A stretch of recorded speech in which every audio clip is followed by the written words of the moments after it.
Hi guys, in this part we will talk about the modeling of the propagation through a transmission line, or what's called the transmission line equations.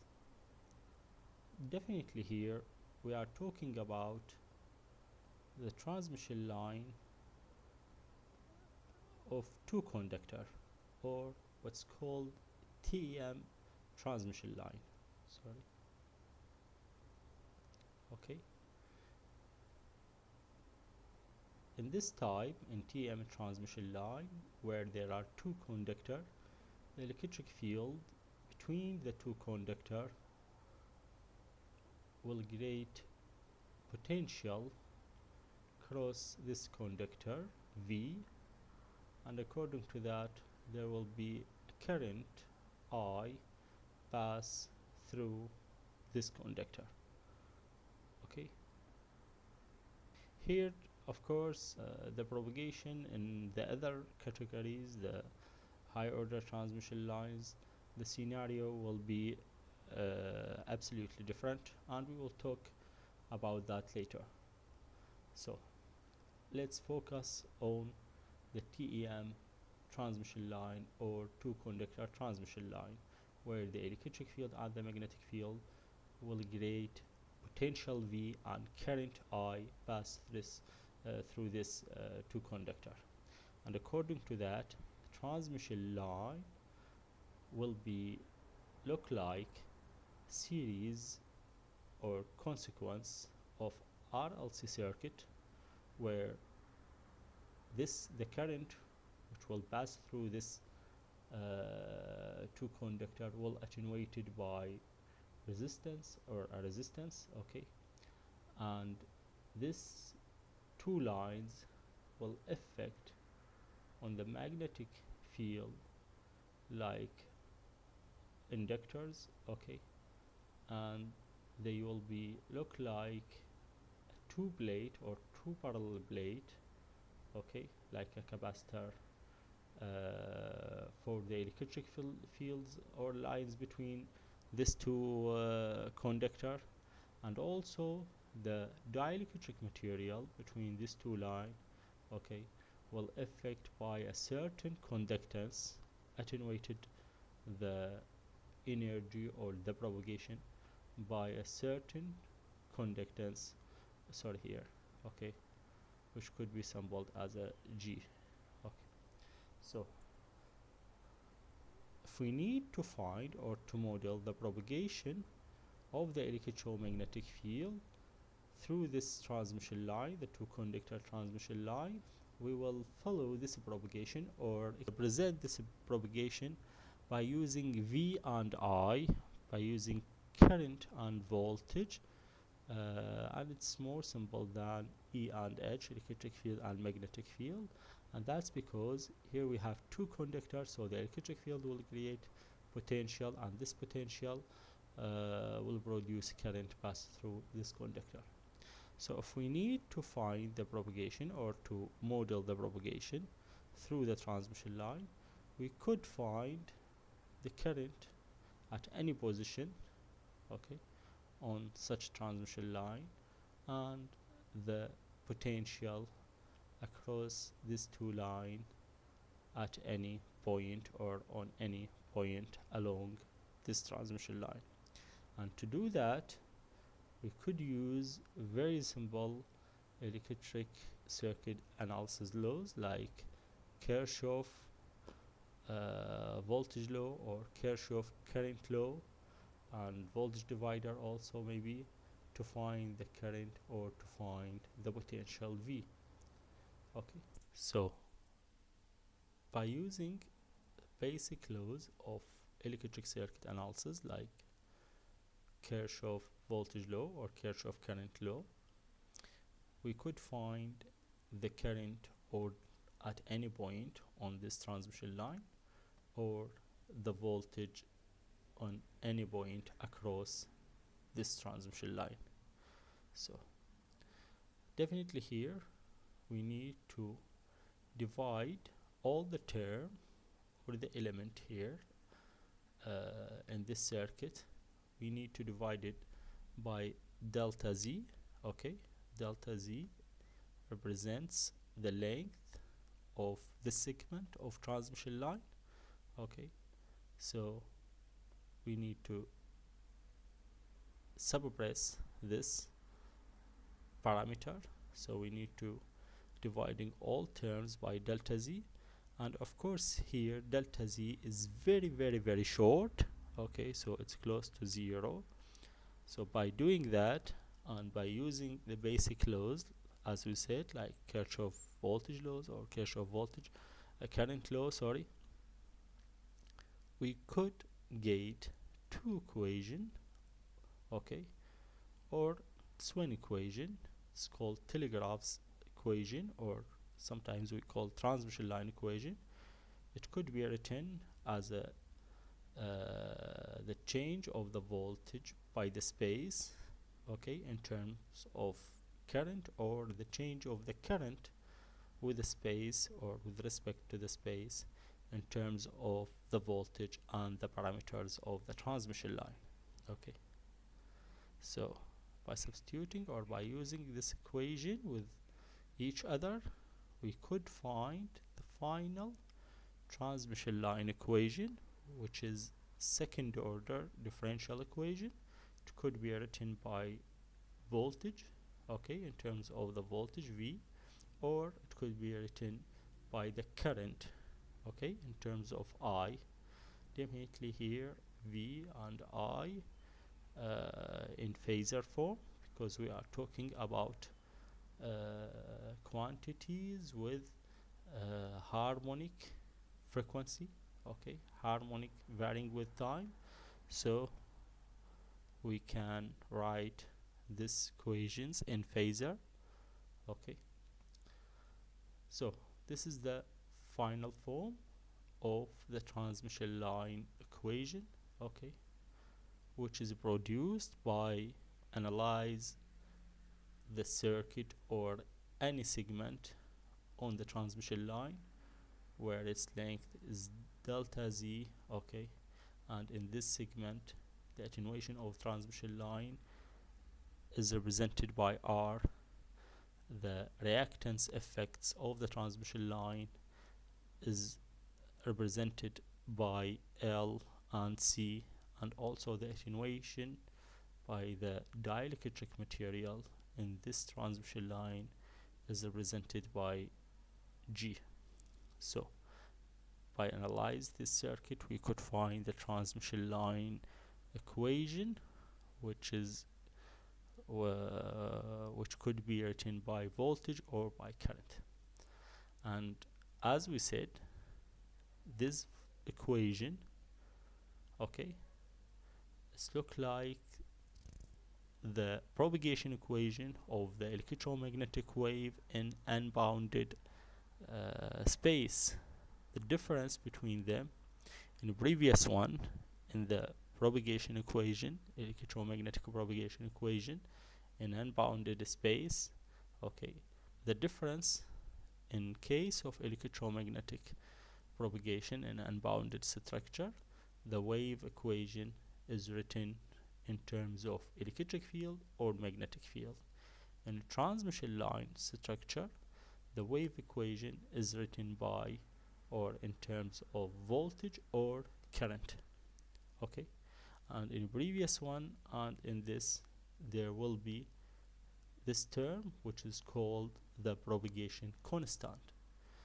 In case of electromagnetic wave propagation in unbounded space, free space, or any space just without any boundary, okay, the propagation constant is calculated, okay, by using the constitution parameter like permittivity, permeability, conductivity, and the angular frequency of the applied signal. Here the propagation constant of the or of any transmission line to conductor transmission line, okay, is calculated by the resistance, inductance, conductance, and capacitance of this transmission line, as well as the radial angular frequency. Okay, and also this propagation constant, it's complex quantity, so there will be real part which is called attenuation constant, and imaginary part which is called the phase constant, and both of them it could be calculated, okay, from the expression of the propagation constant. So as we said, this is the wave equation of the electrical signal. Here we are talking about electrical signal represented by V or I. Okay, and this electrical signal, it represents the other face of the electromagnetic signal, which is component E, electric field, and H, magnetic field. So the solution for both, for this equation, okay, if we need to solve this equation or the other form, we need to find V or I. So in transmission line also, the voltage across the transmission line or the current which passes through the transmission line, both of them have two components, okay, traveled one or incident one, okay, which represent the propagated component, and the reflected one, okay. So as we said, one of the most important effects of the transmission line is the reflection. That means the energy which propagates through any transmission line, it could be reflected, or part of this energy it could be reflected. The RLC effects of the transmission line on the applied signal, because the effect of the LC circuit, especially the inductance and the capacitance effect of this transmission line on the applied signal. So because of the charging and discharging, okay, of this reactance part, so the energy, it could be reflected totally, or part of this energy it could be reflected, okay. So according to that, the current which pass through this transmission line, or the voltage across this transmission line, both of them have two components, the incident one and the reflected one, okay. So when we need to write expressions for the voltage and the current, okay, we need two components to express that by two components. One represents the incident or traveled or propagated and its direction in the positive z direction, plus the other parts represent the reflected, okay, energy in opposite z direction, so the negative z direction. Same thing for the current, okay. So, and definitely the relation between the voltage and the current will produce, as we know, according to the Ohm law, and because we have now alternating signals, the signal is oscillated with time, so the relation or the ratio between the voltage and the current will produce what's called impedance, and here we call this impedance as characteristic impedance, and it represents the characteristic of the transmission line itself, okay. And it could be calculated by knowing the main parameters of the transmission line and the frequency of the applied signal. So by knowing the main parameter, like the resistance of the transmission line, the conductance and the inductance and the capacitance, beside the frequency or the angular frequency of the applied signal. So according to that, we could find the characteristic impedance and this characteristic impedance represent the ratio between the voltage to the current in one direction. Okay, the voltage, the traveled voltage to the traveled current, or the reflected voltage to the reflected current. Okay, and if we need to use the reflected, we need to put sign minus that represent the opposite direction. So the resulting of the incident voltage and the reflected one, or the incident current and the reflected one, will be superimposition between the incident wave and the reflected one. Okay, so if we need to measure, or if we need to calculate the potential, the voltage across the transmission line at any point here on this transmission line, what we do actually, we find the superimposition between the traveled one and the reflected one. Same regard the current. When we need to measure the current at any point on the transmission line, what we do is find the total current, which represents the summation of, or the superimposition between the incident to the reflected. So from this we could note, or we could imagine, that there will be traveled wave and reflected wave, and the resulting from these two waves, okay, will be what we called standing wave. Okay, the resulting from the incident and the reflected is called standing wave. Okay, so the resulting is a standing wave. Okay,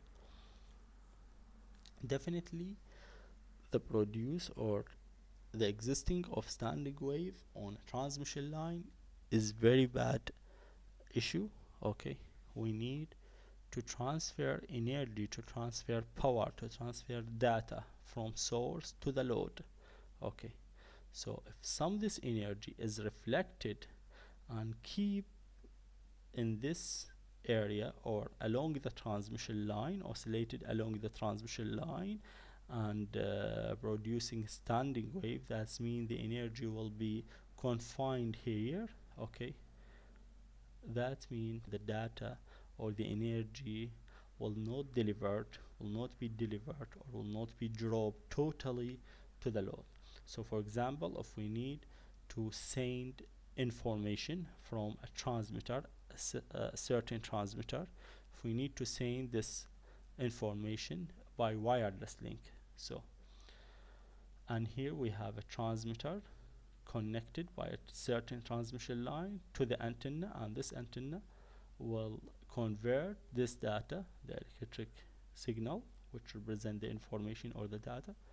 The antenna, okay, will convert this signal to the electromagnetic radiation, electromagnetic wave, and send it wirelessly, okay, in a free space. So if the electrical signal, or if this information which is transmitted or produced by the source, by the transmitter, and moved through a certain transmission line to reach to the antenna, before reaching to the antenna, if this information, if the energy of this information, part of them or maybe all of this energy is reflected, that means there is no any power delivered to the antenna, so there is no any electromagnetic wave will be radiated from this antenna, and finally there is no signal will be sent, okay, from the transmitter. So all the signal will keep confined in transmission line because the reflection effect, and this is very bad. This is main issue of the losses. So at any design of wireless link of transmitter, or even in the receiving mode, we need to make this transmission line compatible with the load, or any load, antenna or any component, to ensure that the energy or the power will be delivered or received by this load totally, okay, and there is no any reflection. And we will talk about how this matching it could be achieved. So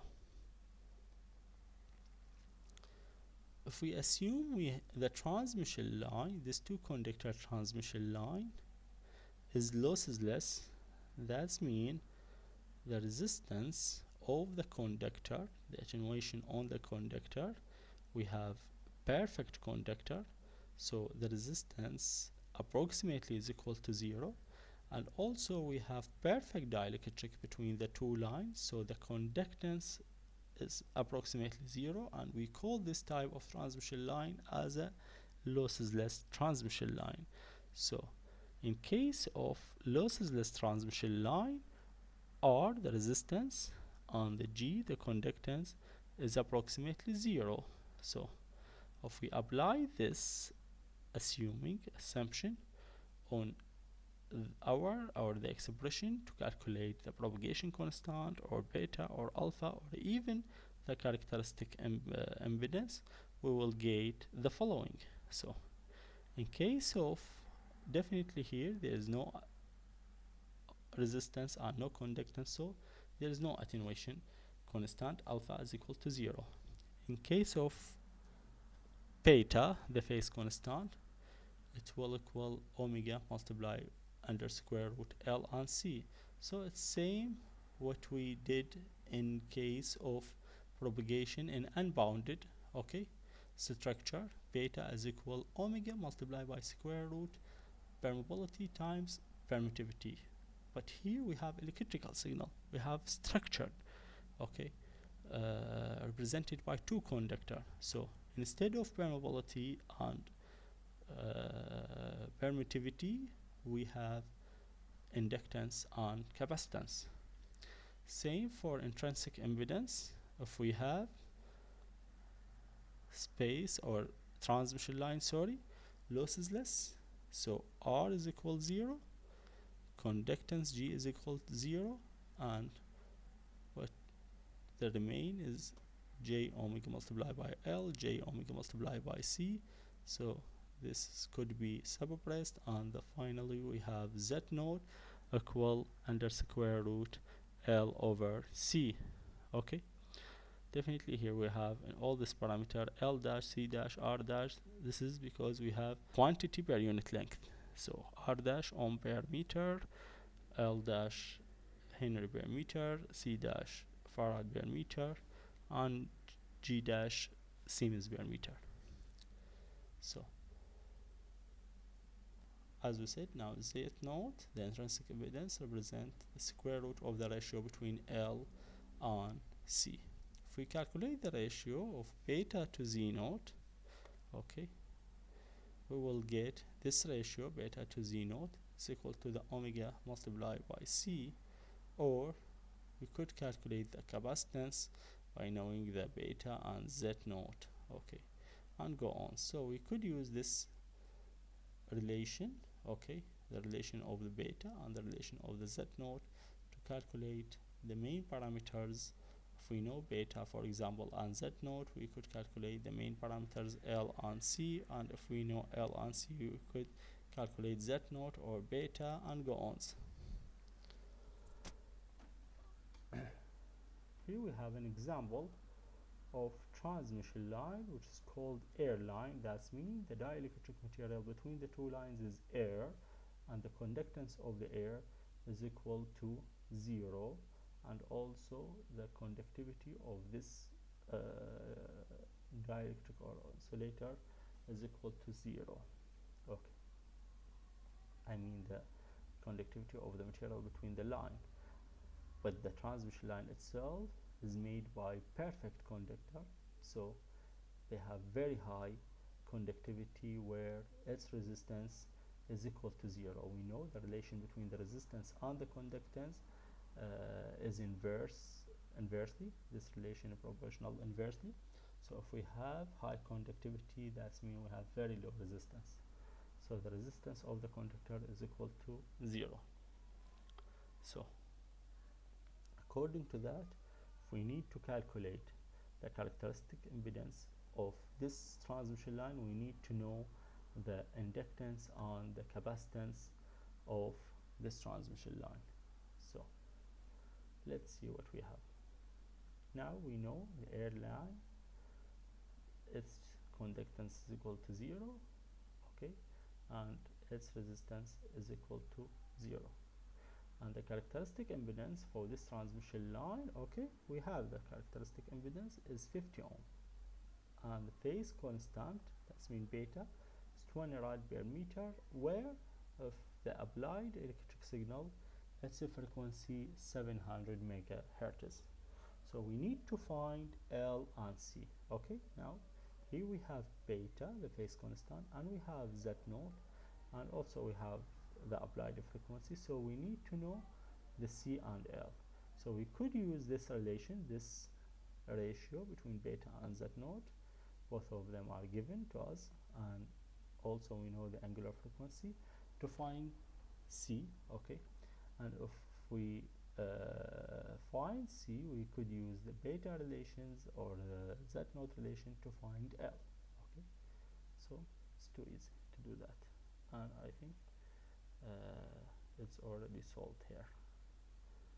So C, it's equal 90 picofarad per meter, and L dash, it's equal 227 nanofarad per meter, nanohenry, sorry, per meter.